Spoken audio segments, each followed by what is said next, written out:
Welcome to the Institute of All Intelligent Life. My name is Allan Keislar. I'm just trying to adjust the light here a little better since we've had we've had a shining thing up there, so I've gotten rid of that now. So we are continuing our discussion about extraterrestrial spirituality, and we are going to be discussing today more information about the spiritual universes, and particularly the central paradise, that is the geographical center of infinity, as it is described in the Urantia book. So from that source I'm going to be reading some, and I'm going to be discussing the ideas presented in this Extraterrestrial. This book, I personally have no doubt, has an extraterrestrial source. And so we're going to be seeing what these extraterrestrials have to say about paradise.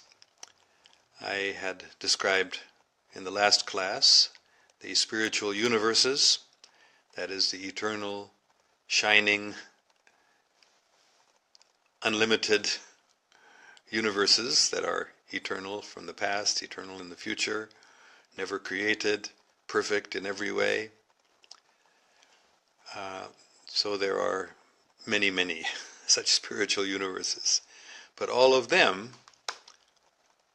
as I'm going to be reading shortly, they are surrounding one body, one place, which is called paradise, which you may say is the abode of God, the throne of God, the original residence.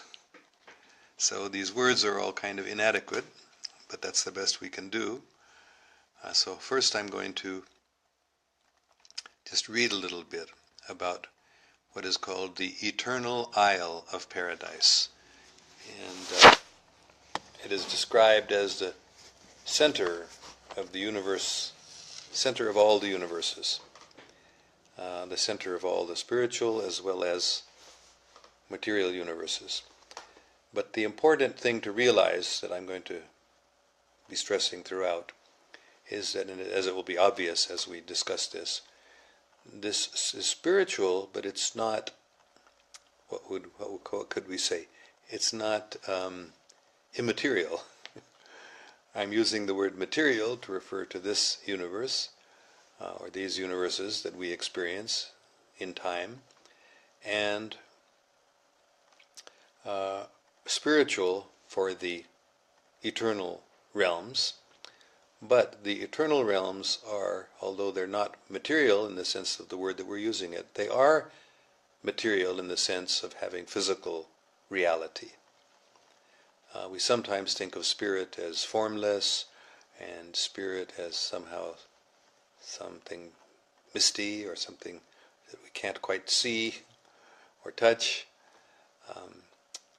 That's true that we can't see or touch it now, but it is seeable and it is touchable by spiritual senses.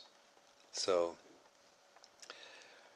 this central isle of paradise is the most gigantic organized body of cosmic reality in all the master universe. Paradise is a material sphere as well as a spiritual abode. Here the word material is being used in a different way than I've been using it. I would say paradise is a physical sphere as well as a spiritual abode. All of the intelligent creation of God is domiciled on material abodes, again, physical abodes, I would say. Hence must the absolute controlling center also be material, literal. Again, I would say physical, literal. And again, it should be reiterated that spirit things and spiritual beings are real. So this has to be stated again and again, because we have been so misinformed, I guess, is the best word. We have gotten wrong ideas about what spirit is.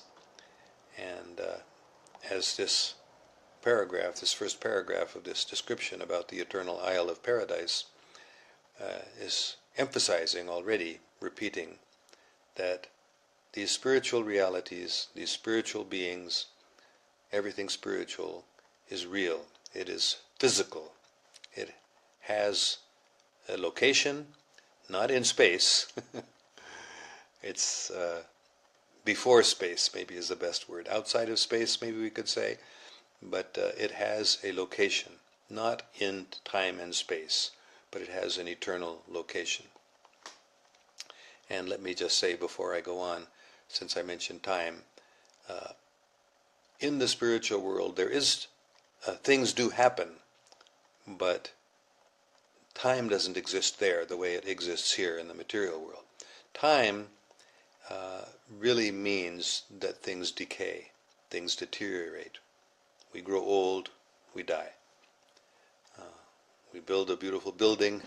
It may last for 100 years or a few hundred years or maybe a few thousand years, but probably not a million years. It would be a pretty unusual building to last that long. Of course, some things last for millions and billions of years, but eventually everything deteriorates. That is the influence of time. So when I say that the spiritual world is outside of time or is before time, I don't mean that things don't happen there, but I mean that it's outside of the influence of this force of time where everything deteriorates. That is, time goes from, well, again, this is another discussion which I have had before and I won't go into now, but time is characterized by deterioration, whereas the spiritual world there's no deterioration. All right, now I'm going to go on reading. This is a beautiful, beautiful description. The material beauty of paradise consists in the magnificence of its physical perfection. There, I like that word there, not materials perfect. In the magnificence of its physical perfection. The grandeur of the Isle of God is exhibited in the superb intellectual accomplishments and mind development of its inhabitants. The glory of the central isle is shown forth in the infinite endowment of divine spirit personality, the light of life. But the depths of the spiritual beauty and the wonders of this magnificent ensemble are utterly beyond the comprehension of the finite mind of material creatures. The glory and spiritual splendor of the divine abode are impossible of mortal comprehension. And paradise is from eternity. There are neither records nor traditions respecting the origin of this nuclear isle of light and life. So that's the first point, that this is an inconceivable, to us it's inconceivable, the beauty and the magnificence, the perfection of this Isle of Paradise. Now the word isle is used intentionally, as we'll be going into describing its shape, you might say, in the future of this class today. So again, I'm not going to read this all, because there are many things about this book that are very, very difficult to comprehend because of our own conditioning, our own training, our own limited ideas and misunderstandings about things. But I will read some of this. God dwells, has dwelt, and everlastingly will dwell in the same central and eternal abode. We have always found him there, and always will. He is cosmically focalized, spiritually personalized, and geographically resident at this center of the universe of universes. So I'll just say a little bit about that last phrase, universe of universes. There are millions and billions of universes. There are millions and billions of material universes. And there are millions, some say a billion, spiritual universes. But the center of all of these universes is this Isle of Paradise that we're describing today. And In a very real sense, everything revolves around that central isle. All right. Again, you are not able to comprehend much about the divine residence because of its remoteness from you and the immensity of the intervening space. But those who are able to comprehend the meaning of these enormous distances know God's location and residence just as certainly and literally as you know the location of New York, London, Rome, or Singapore, cities definitely and geographically located on Urantia. That is the name the Urantia book uses for this planet, for our planet of Earth. So the Urantia book says that just like we can visit New York, London, Rome, or Singapore, just giving a few examples, we can say Lahore, Karachi, or Delhi, or Moscow, or Johannesburg, or Rio de Janeiro, Tokyo, all these different places on this planet we can go to. We may never have been to some of them, but we can go there. So similarly, we may not have been to the Isle of Paradise, but we can go there. In fact, that is our destiny. That is our destination, our ultimate spiritual goal, to come into the literal presence of God. So, provided with all the necessities for the journey, it is just as possible to find the personal presence of God at the center of all things as to find distant cities on your own planet. That you have not visited these places in no way disproves their reality or actual existence.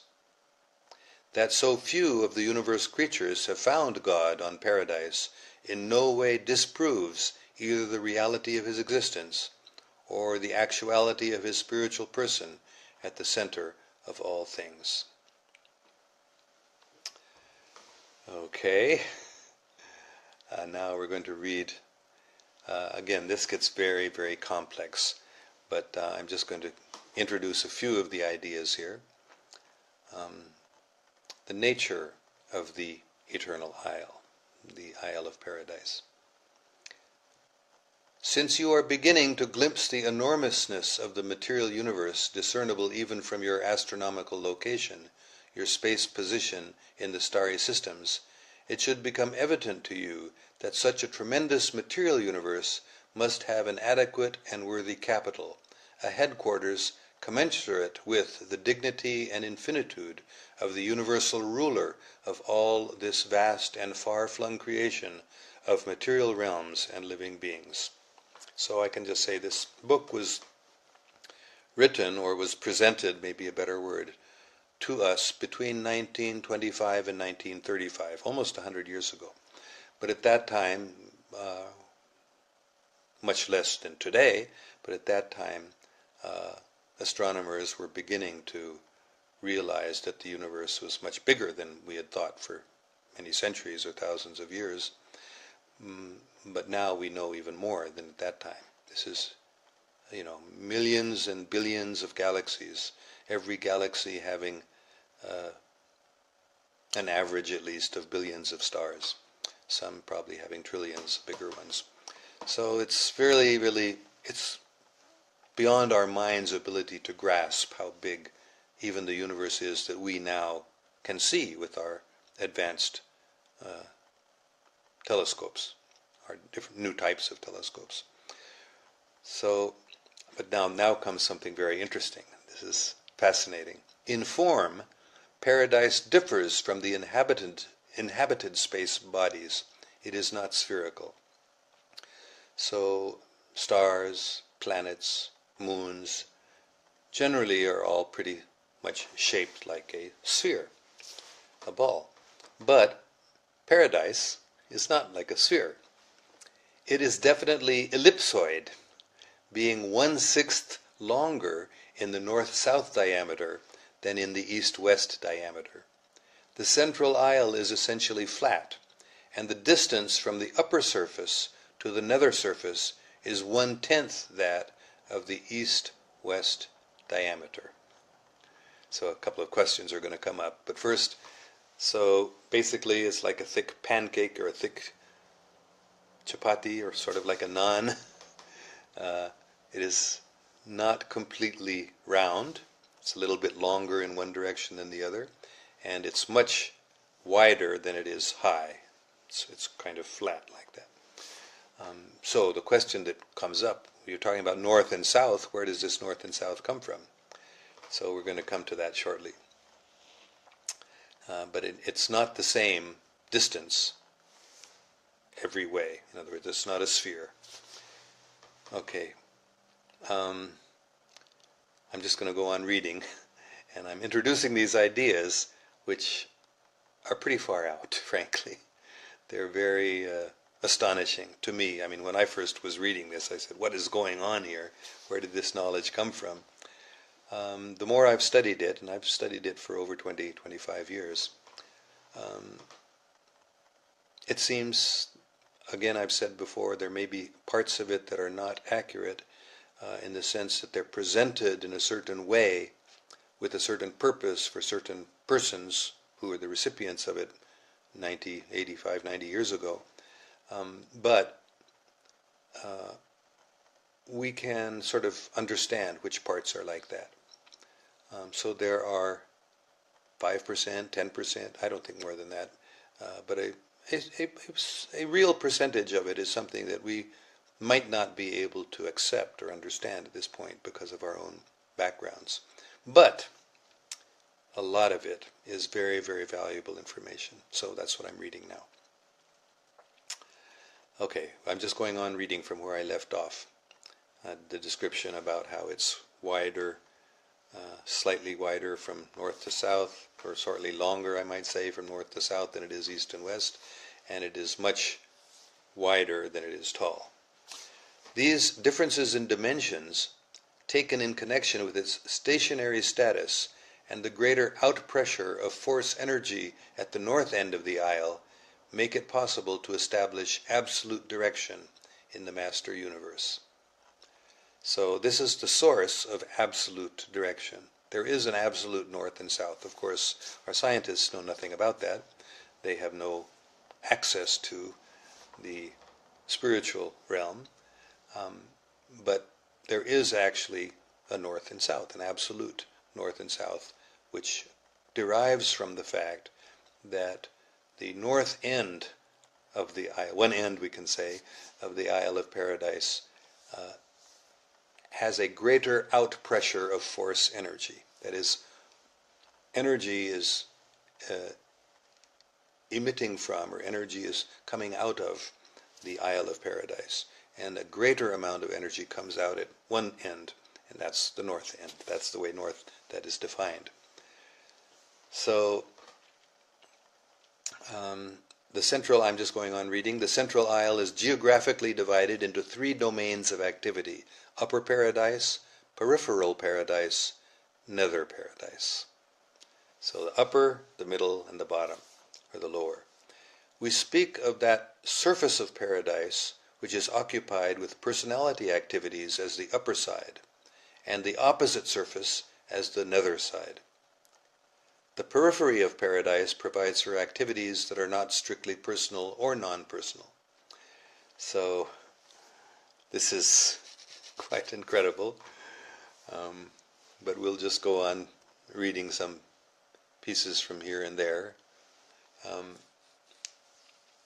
So now, so there are the 3 areas of paradise: the top, you can say, the middle, and the bottom. And now this is, anyway, it's, I don't know how much of this I should read, because it's already perhaps so much that it's starting to, as it did to me when I first heard this, my mind started going, whoa, what is going on here? But there is this description here. And the top part, which is also divided into different regions, is the residence of God. And the middle, or peripheral paradise, is where there is intermediate types of regions. and which are related to the local universes of time and space, that is, the material universes. Not that those areas are material by any means, but when we, material beings, gradually over long time, progress to higher and higher levels of existence, eventually we can end up on paradise. In fact, that's our goal.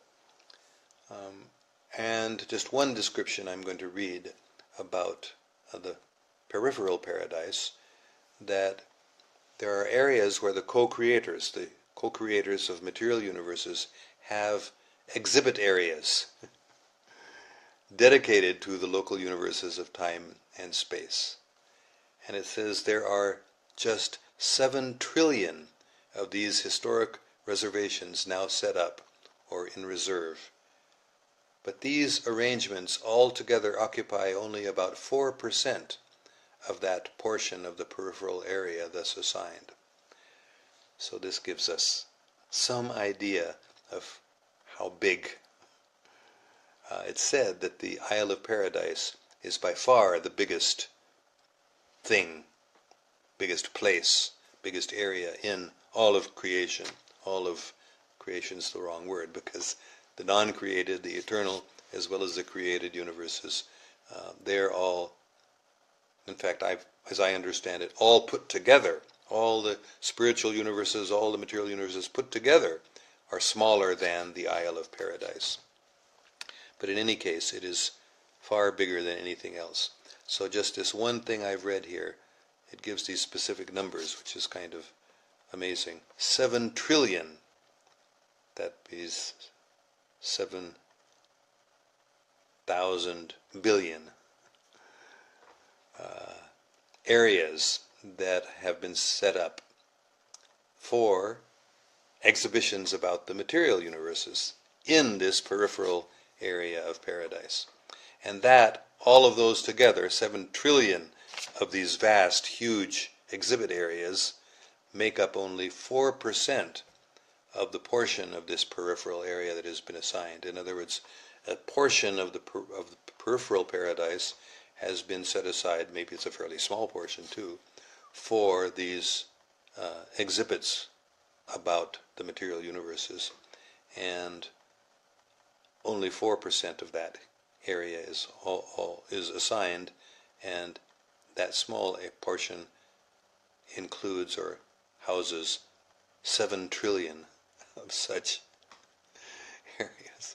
So I think any of this really, the whole idea of 1 trillion, what is a trillion? That's really beyond our mind's comprehension, really. We can give it a number, we can put so many zeros after a 1 to say that's a trillion, but what is actually a trillion of any one thing? It's really hard for our mind to grasp that. But these are just some statements here that I'm reading in order to give us an idea of what this spiritual Isle of Paradise, the central region of all existence, is like. And finally, I'm just going to say a little bit about the nether paradise.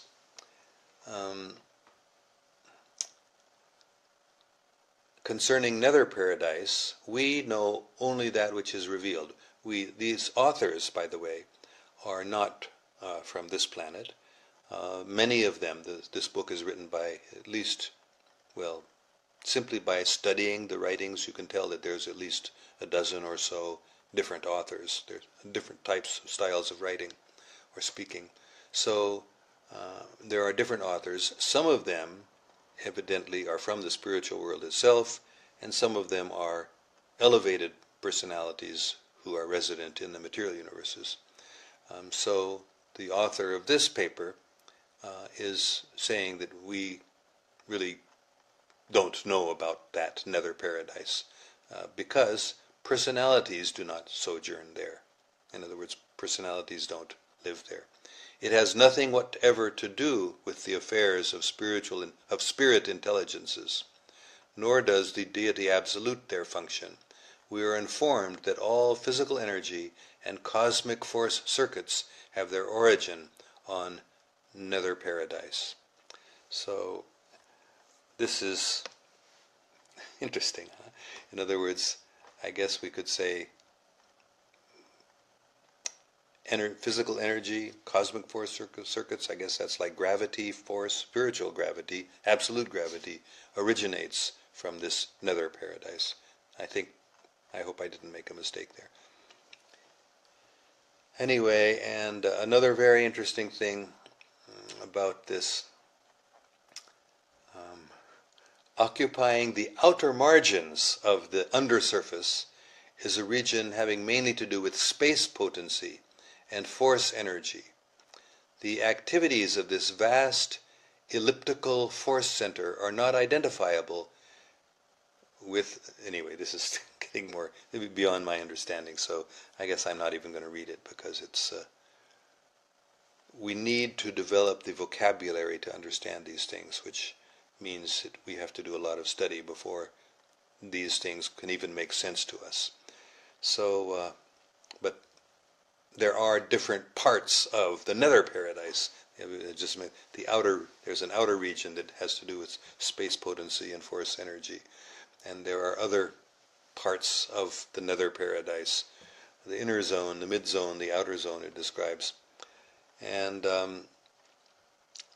then the one or two more points, then I'll end it because this is getting a little long and complicated already. Space respiration. That is, space, our scientists today have some idea of the physical material universes expanding and contracting. So it appears from this description in this book that space also, space itself, meaning not the stars and the material universes, but space itself has a contraction and expansion, respiration, breathing, like we would say. So this, I'll just read a little bit, and this is going to take a lot more study because I'm using vocabulary now that requires some background, but I'm just going to read it. We do not know the actual mechanism of space respiration, this author is saying. We merely observe that all space alternately contracts and expands. This respiration affects both the horizontal extension of pervaded space and the vertical extensions of unpervaded space, which exist in the vast space reservoirs above and below paradise. In attempting to imagine the volume outlines of these space reservoirs, you might think of an hourglass. In other words, this is the Isle of Paradise. Most of what we consider pervaded space, that is space in which things exist, or in which there are universes and stars and planets, they are, if my hand here represents the Isle of Paradise, it's mostly in this area like this. In other words, it's just like our solar system or our galaxy, where there is a central sun, and the planets, or in the case of the galaxy, all the stars and planets, they circulate in sort of a plane, like the plane of the ecliptic, the sun and the planets. So similarly, pervaded space, the totality of space, is sort of in a plane, and there is unpervaded space going upwards and downwards. So this is very, very interesting. But so I'm just going to read a little bit more about space respiration, and then we'll go to the questions. As the universes of the horizontal extension of pervaded space expand, so the horizontal direction of space, pervaded space, the reservoirs of the vertical extension of unpervaded space contract, and vice versa.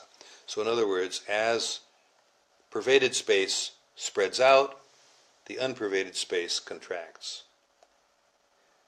And as pervaded space contracts, unpervaded space expands. So it sort of maintains a balance.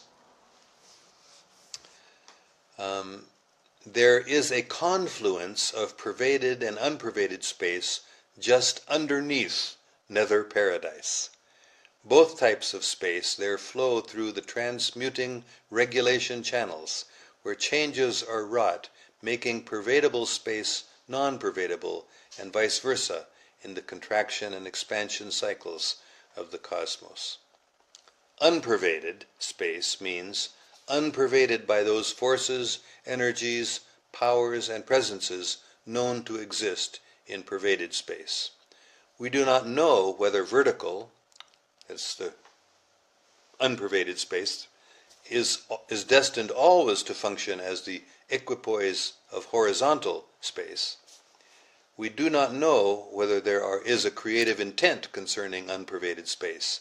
We really know very little about the space reservoirs, this unpervaded space, merely that they exist and that they seem to counterbalance the space expansion contraction cycles of the universe of universes. So, anyway, we can end there. I'll just say one thing. They even give a time frame to these cycles of space respiration, that it's more than 1 billion of our years that the one breath, you could take, say, of the cosmos takes. All right, let me just see if there's anything else here that I want to... Yeah, there's another whole section on gravity, paradise gravity, that everything, all the spiritual universes, as well as all the material universes, they are under the pull of gravity, that is the spiritual gravity, which, as I said, comes from paradise. And all of reality circles around central paradise by the influence of this gravity. I think to conclude, I will just read 1 or 2 sentences about the uniqueness of paradise. Paradise is unique in that it is the realm of primal origin and the final goal of destiny for all spirit personalities. So just as God is the original source of everything, paradise is the realm of primal origin, and it's also the final goal for all spirit personalities. Although it is true that not all of the lower spirit beings of the local universes are immediately destined to paradise, paradise still remains the goal of desire for all supermaterial personalities. Paradise is the geographic center of infinity. I love that phrase. Paradise is the geographic center of infinity. It is not a part of universal creation, not even a real part of the eternal Havona universe. Havona is the word the Urantia book uses for the spiritual universes. So it's not even really a part of the spiritual universes. We commonly refer to the central isle as belonging to the divine universe, but it really does not. Paradise is an eternal and exclusive existence. So that's a little more about... let me just read one more sentence here. God's residence is central and eternal, glorious and ideal. His home is the beauteous pattern for all universe headquarters worlds, and the central universe of his immediate indwelling is the pattern for all universes in their ideals, organization, and ultimate destiny. Paradise is the universal headquarters of all personality activities and the source center of all force space and energy manifestations. So, this is a little bit about the Isle of Paradise, the central, eternal, what is the phrase? The geographic center of infinity. All right, let's see if anybody has some good questions about this. Again, I'm not going to read most of these that just say hello or something. Kalimullah Khan says, Sir, your English is very good, but mostly people might have difficulty understanding it. Give some brief lines in Urdu as well, please. What I've done as I did this last Saturday, and I announced then that I will do it every week now, I will speak in Urdu, and what I will do is I will summarize the classes that I've had. So this is a very good suggestion, but I don't want to do it now. These classes will be only in English, but I will on Saturday, let me just get this time straight now, Saturday morning at 9 a.m. in California. That's Saturday evening at 9 p.m. in Pakistan. So I will speak in Urdu there, and although I did not do it on this last class, this last Urdu chat, I will do it starting the coming Saturday. All right, so I will speak in Urdu, giving a summary of what I'm saying, what I've said today. All right.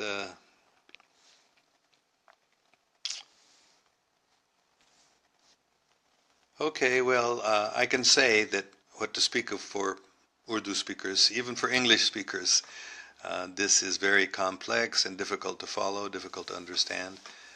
Perhaps it was so difficult that people couldn't even formulate questions because I don't see any questions about what I've read here and what I've stated. So we'll just leave it at that then, and give everyone a chance. If you're really interested in understanding this, you can go back and listen to this class again. It will be posted shortly after we finish, and you can hear it again if you want, or you can wait till Saturday when I will summarize everything in Urdu. All right, thank you all very, very much for listening. I see that we have some viewers here, plenty of viewers, so I'm sorry if it was too difficult, but do you think it's easy to understand God and the residence of God, the Isle of Paradise? These things are not easy, but we're getting a little bit of information from extraterrestrial sources, beings who know about this from personal experience. Okay, look forward to seeing you again in 3 days. That will be Monday to Thursday evening in America, and Friday morning